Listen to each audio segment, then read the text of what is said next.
Peace to the family. We're here today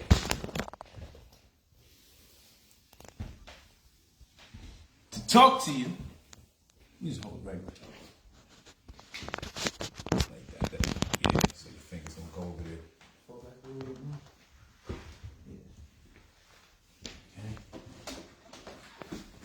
Okay, so I'm being filmed here. You probably could move a little more to an angle over here. So that way when I'm looking over here, it's kind of like I'm looking over there. Gotcha. But we're talking about some relationships.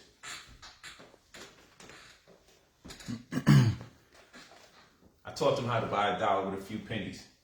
Re-releasing this April 18th.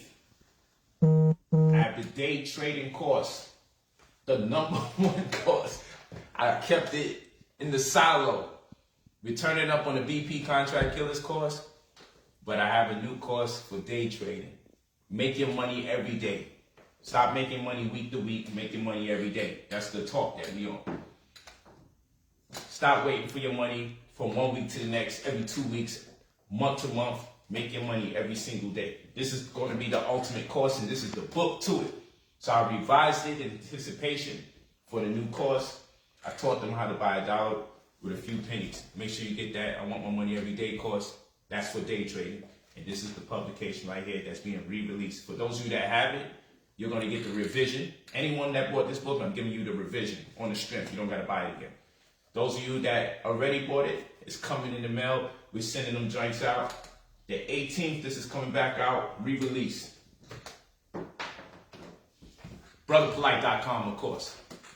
But yeah, let's talk about this, man. My brother said he wanted to build with me in regards to relationships, and I'm here.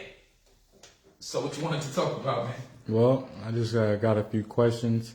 I've been subscribing to monogamy.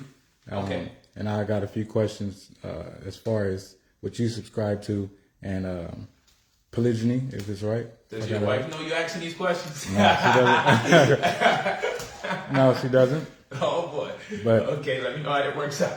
Go ahead. I got a question. So where would one start with getting knowledge in polygyny or any other relationships? Where would one start? Well, I would always say I'm a great source. If you could get a consultation with me, it's well worth it. And this is about an investment, because I always say love is law, family is business, right? And people always compare it to pimping, because people's closest reference to what I'm doing is pimping, because they don't understand no other reference. They don't understand historical references. They don't have no knowledge of any historical references, I should say. So that's what the human mind does. It associates or attaches whatever it doesn't understand to something that's close to it. And then they compare and contrast, and then they come to this wild conclusion in this particular case. Oh, he's pimping. No, pimping is a perversion of the lifestyle that I'm leading. This lifestyle isn't for everyone. So I have a tone called romantic, polygamy or polygyny, and that's a very powerful tone that I came out with, that I will be coming back out with in the month of April as well.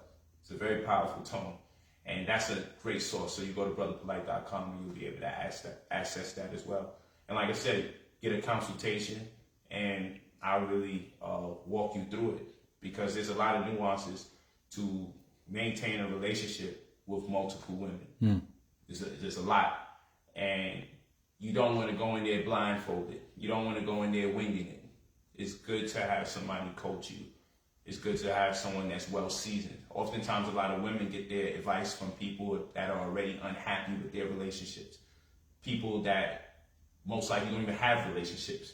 People that still bear the stigma of the previous relationships, right? And this is where they're getting their opinions from about what you should do as a woman.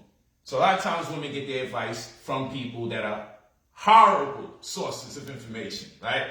And so we have to protect ourselves from that energy and information as well, because we have a community between what they call Black and Spanish people. We're leading the world in divorces. We're leading the world in broken family households. But everyone in these communities has relationship advice. It's very weird. And so I know people feel like monogamy is the way, But if we look at this on a statistical level, most times we see statistics not in our favor would be the time we wouldn't be impelled to follow the same. What does this mean? If we see that over 75% of black women's relationships are leading to divorces, these are monogamous relationships, right?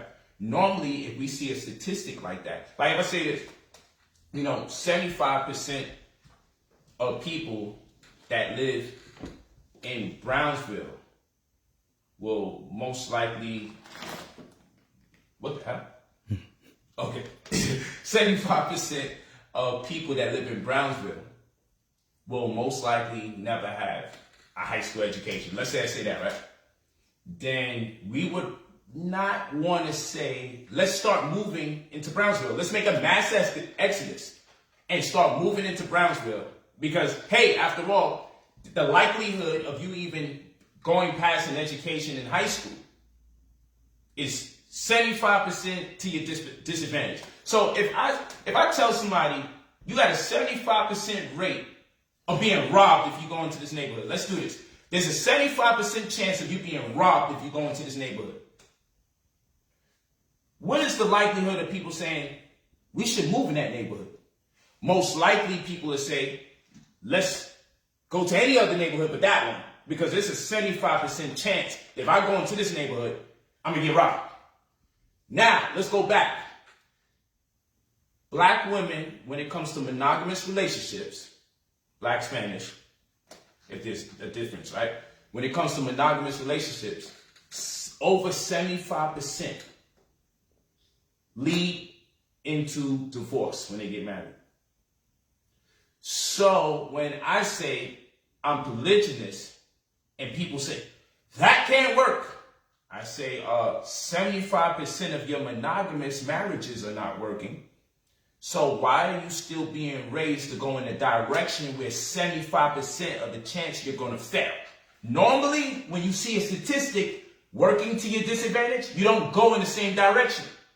But ignorance, right, and emotion and illogic tells us, hey, I'm going to be the lucky one out of the 100%, the 25 that's left. I'm going to be the lucky one. But under any other circumstance, we would say, yo, if 75% of anything's not working to our advantage, we at least need to reevaluate our approach. But to do the same thing over and over and expect a change is insanity.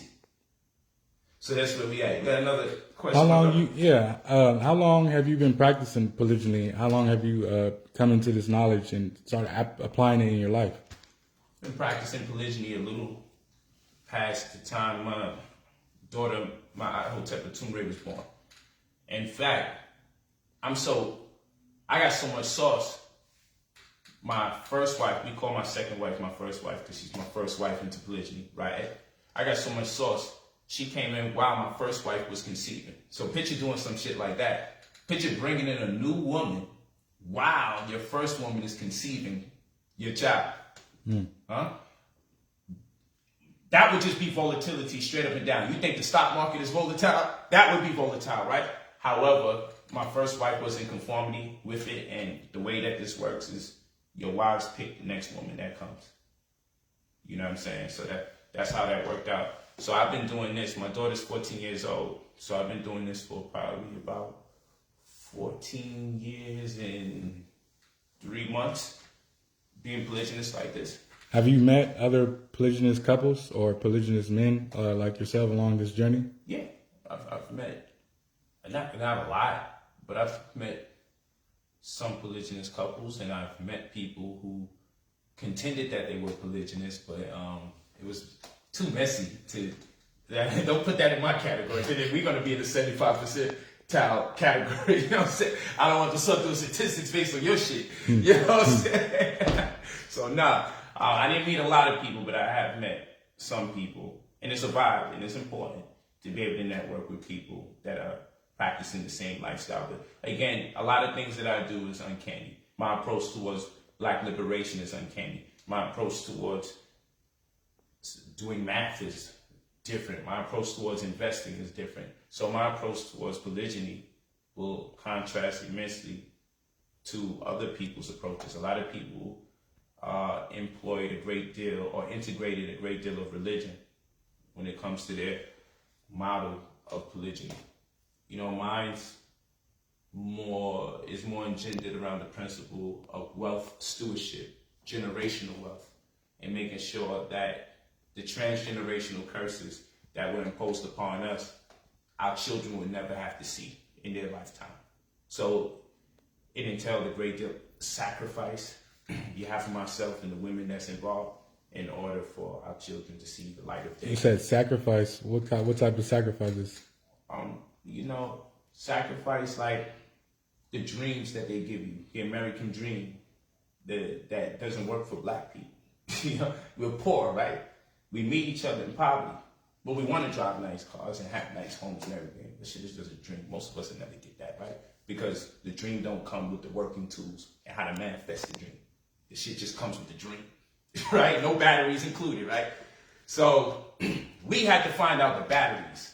Part of the batteries is to make the sacrifice. While our friends was partying and doing their thing, we was over here studying. The sacrifice was all my wives, 4 wives, we sleeping on the floor.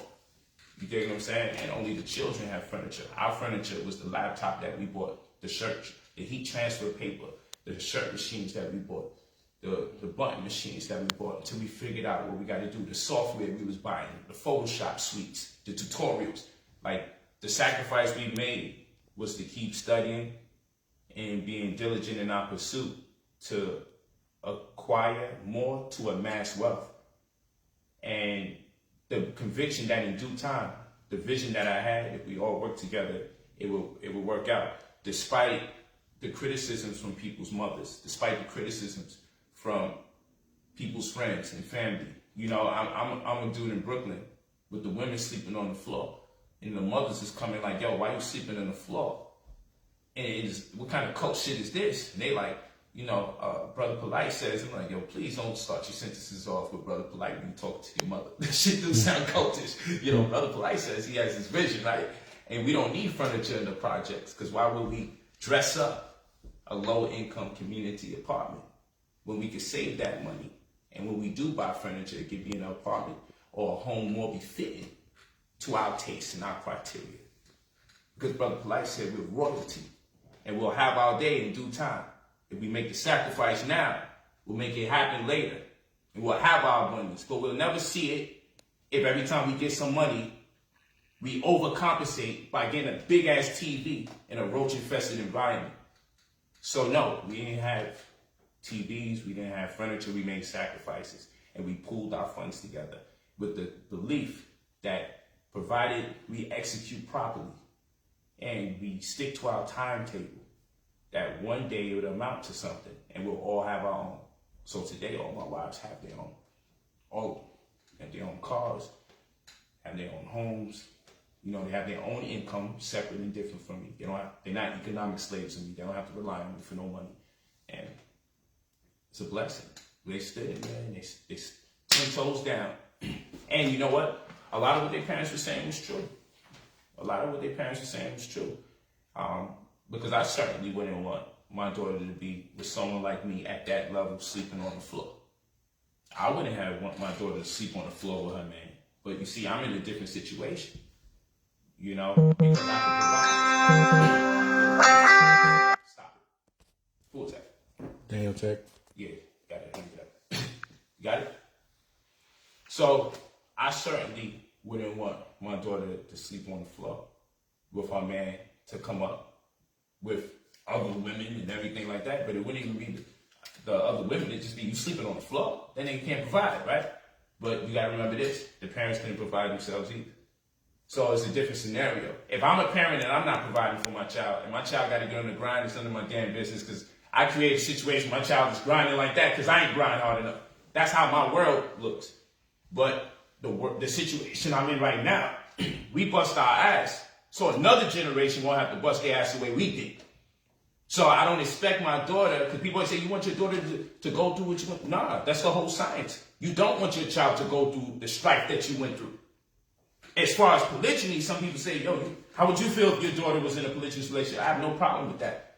I'm not looking to be in a relationship with my daughter. So that's none of my business. My job is to make sure I give my children the educational tools and resources so I can have enough conviction and full faith that they can discern for themselves what is suffice to do and what's best for them in their adult age. So until my children are adults, it's my responsibility to give them that math, that science, that history, the knowledge of self and kind. That's my responsibility. My responsibility is not to sit here praying on the demise of the man that intends to be in their life and destroying their relationship or fit. Now, I'm not a boyfriend to none of my daughters. So none of that's my business. My business is the edification of my children. And if I do right in educating them, I should be able to rest assured whatever decisions that they made, they at least made the decisions that they wanted to do. That's my responsibility. So even if my children make decisions that I don't agree with, I'm okay with it so long as I can be proud of the fact that I believe that my children are doing what they actually want to do. My job is to make sure they have a mind of their own. So what they choose to do in their life is part of what life is called. Your life is your responsibility. Hence the term responsibility, their ability to respond to adversity, their ability to respond to new situations and occurrences. So that's not my preoccupation. So a lot of times people's preoccupation is, but would you want your daughter this? Would you want your daughter that? I'm like, yo, bro, I don't even look at my daughter in that way. And I know people think I'm going to extremes, but honestly, I feel like a lot of guys, they take on almost a boyfriend, jealous boyfriend role when it comes to their daughters. I don't see it that way. I see it as none of my business. My daughter's an adult. I would only worry if I felt like I didn't educate my daughter enough. So by the time she's in adulthood, she probably still don't know what the hell she's doing. I would feel like that. But if I feel like I gave her the game, I gave her the knowledge, I demonstrated what manhood was about as a man myself. I showed her how to have a successful relationship through her eyes with her moms. If I accomplish that, if she chooses to do whatever, you ain't going to hold me accountable for any of her sins. And we ain't going to discredit her for what she does right because I did great. We're going to give her all her props. Because in adulthood is fair game.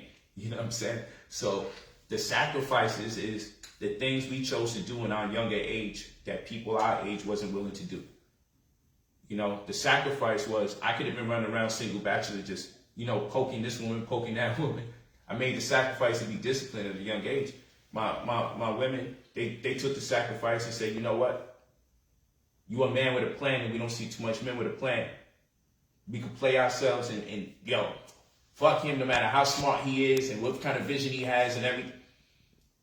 I just don't like sharing, man. Boom, and they go their direction, right? You wind up with 2-3 baby daddies along the way, and you still feel happy about what you did. It happens. You know what I'm saying? All the while, these sisters made a sacrifice because it's a form of sacrifice. They sacrificed the emotions that they learned to have as women from unsuccessful women, their aunts and their sisters, because everybody has broken family households. Nobody's really with anybody. This is just true. And everyone has an opinion. I'm like, yo, you guys are not successful with all these opinions. So we all made sacrifices and it worked out. Love is law, family is business. And anytime you indulge in business, you have to make an investment.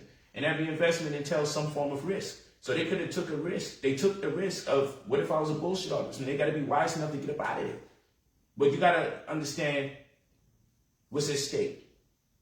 If you ain't got no bread and I ain't got no bread, this is one form of a reason to engage in polygyny. There's reasons to do it. Like if a man just honestly says, yo, I like to be with multiple women.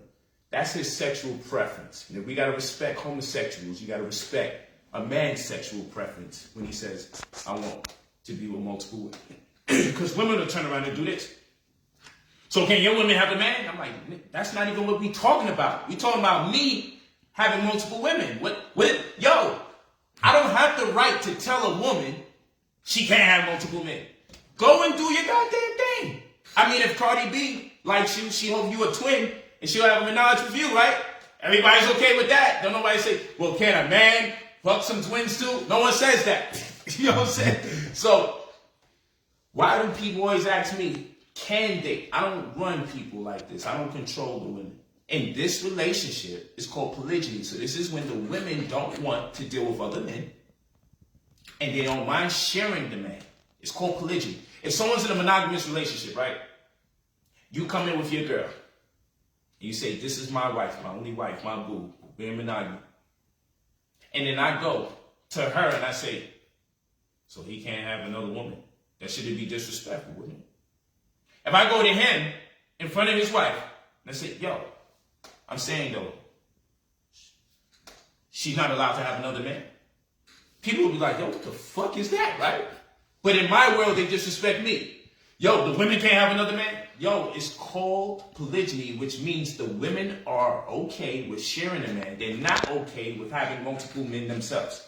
So don't come in my world and ask me these goofy ass questions, because it would be wrong if I did it to you. I couldn't see you and your wife together and your wife's next to you and I say, yo, bro, she can't get another man. You just keep her like that? She gotta just only be with you. What if I come in from my world and I import this crazy shit? You'd be like, yo, son. You know what I'm saying? Like, what kind of disrespectful shit is that? So women always do that. They always do that. They always go, but yo, so they should also know is you forgetting the fact that the women have a say.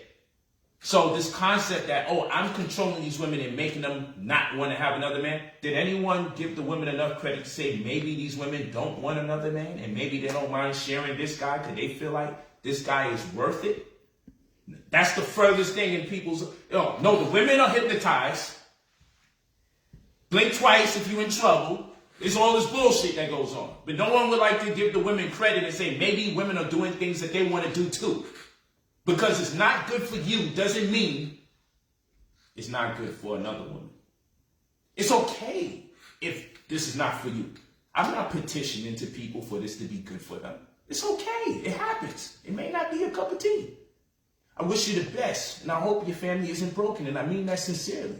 Because you can be successful in monogamy. I'm just not the monogamous type. And I have the right to my sexual preference. Just like we have to respect gay people and transgender and lesbians and queers. And I mean, there's so many damn letters in the alphabet appropriated to these brothers and sisters and people, right?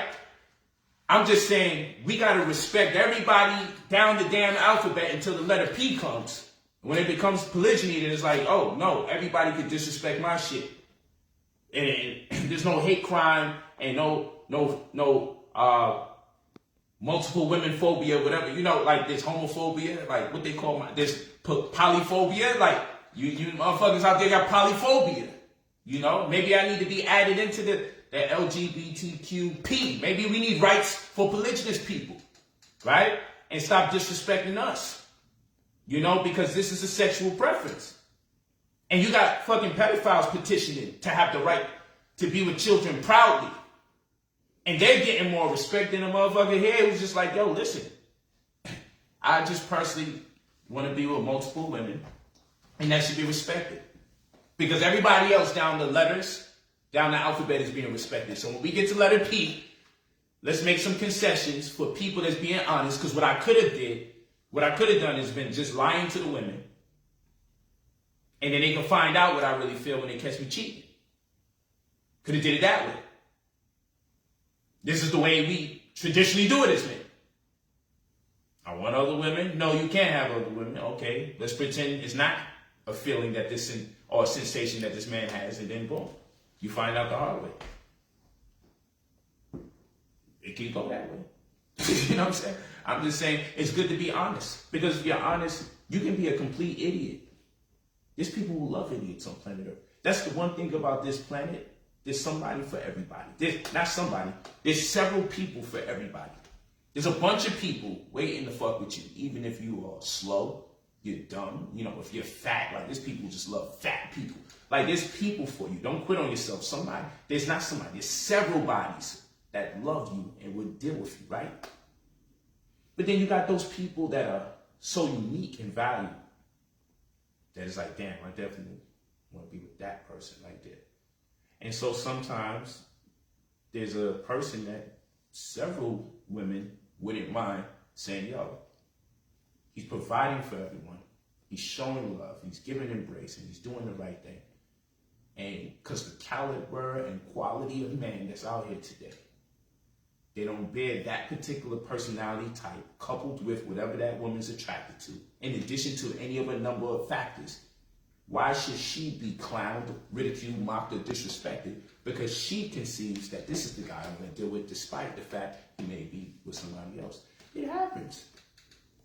You know, stop disrespecting me. And the weirdest people are the guys. The guys that be going out their way, going crazy against me. I'm like, yo, this some real weird shit. You know what I'm saying?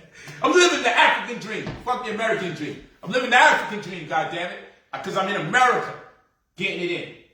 With the hardest people to do this with. The non-religious African-American woman. And the wildest fuck Puerto Rican and Dominican. These are like the worst combinations of people to do anything with in terms of emotion. Because they love hard. Right? And if you have any success, even for 48 hours, you're probably a goddamn genius. These are all facts. I'll take the next question before we close out here. All right. Word up. So, as we end, just this last question. With polygyny, why would one start practicing? What would be beneficial to one practicing in this day and age? Well, you know what? That's a very good question. It's a loaded question. It all depends on your working model. And this is what I say quite often, you know. I don't know what drives other people. I'm driven because I love money. You know, here we have on the table about $150,000 or a little more. You know, I love money. And because I love money, it's a great strategy. And I love women. So I'll tell you two things I love. And I see, what if I can make money with my women? Not make money off my women. Because the way that my polygyny model works is that you're supposed to empower the women to have enough money to leave you if they choose. So if they stay, you know they stay with you, and it transcends anything superficial.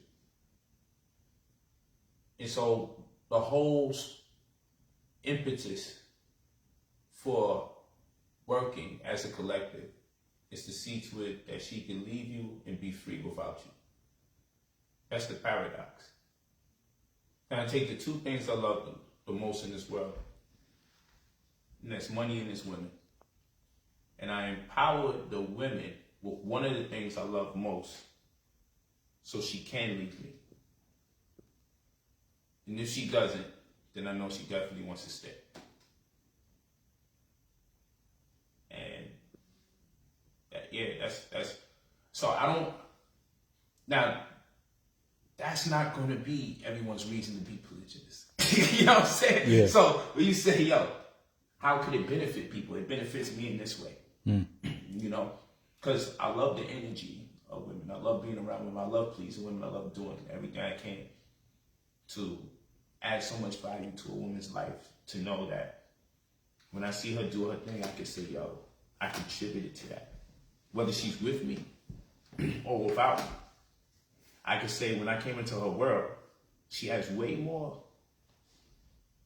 than she had prior to me. Whether she stays with me or she goes away. But what I can say is I wasn't selfish. I did everything in my power to make sure she was empowered. So when it comes time for her decision-making process, one of those things won't be, damn, how do I leave? Because I got nothing. I cut my friends off. I cut my family off. I cut my income off. That's not going to be me. It's going to be, yo, you can leave any day of the week. You got the bag. I've empowered you. You might have more money than me, shit. And no matter how much that could hurt me as a man, it's my responsibility to create that kind of opportunity. Because that's what relationships are supposed to be about. It's supposed to be reciprocity. And this idea that people shouldn't be using people is a lie. We're supposed to be able to use each other.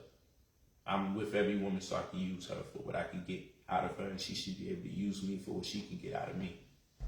It's nonsense when people say, yo, they're only with you for money. It's a lie, but, you know, my women slept on the floor with me. But anyway, what's wrong with that? What's wrong with someone being with you because they see an opportunity?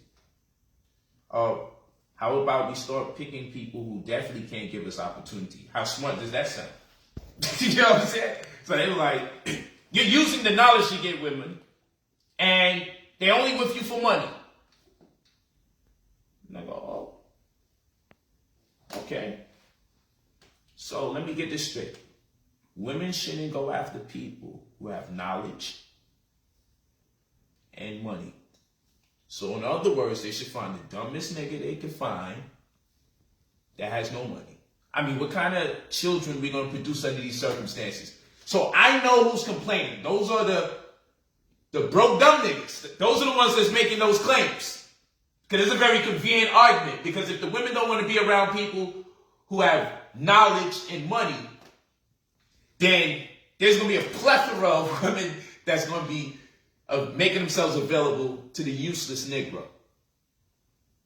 So I'm supposed to feel bad because I'm in a position of power. No. Men should commission themselves to be in positions of power so they can have that much access to women, and then they should have the discipline to pick the most quality women. Not any woman. So it works both ways. And when you get the blessing to entertain any woman of any kind, you should remain disciplined so she can look at you and go, wow. Because every other guy, he bend and he fold. But you wouldn't let me get my way with all that shit. And you encouraged me to do better, and you wasn't afraid to criticize me where other people were. You know, so polygyny is great for me. Because on a metaphysical level, I just understand what a woman's esteem does for you as a man when she believes in you. When a woman believes in you, it's like, you go out there, you know these niggas gonna kick your ass. But if she believes that you a gangster, you gonna go out there and you gonna get your shit kicked, and it's gonna be all worth it. That's the power of a fucking woman. And you might even win that shit, because she gives you the conviction that you can't. I understand what it means for a woman to support you at the highest level. That support that a woman gives me access to the thing that I love the most. This money. Then people say you ain't supposed to love money. But fat girls can love cake though, and no one's mad. Fat girls can love cake all the time, and no one says cake is of the devil. No one says cake is not God. No one ever says, but you can't take that cake to heaven with you. No one says it. She eats cake all the fucking time. She says she loves it. No one gets mad. If she can love cake, I can love money. I love your shoes. I love your dress. I love your style. I love that car. I love that perfume. But I can't love money. It becomes sacrilegious. It becomes a sin. But all those things are acquired with the money. So why can't I go to the source?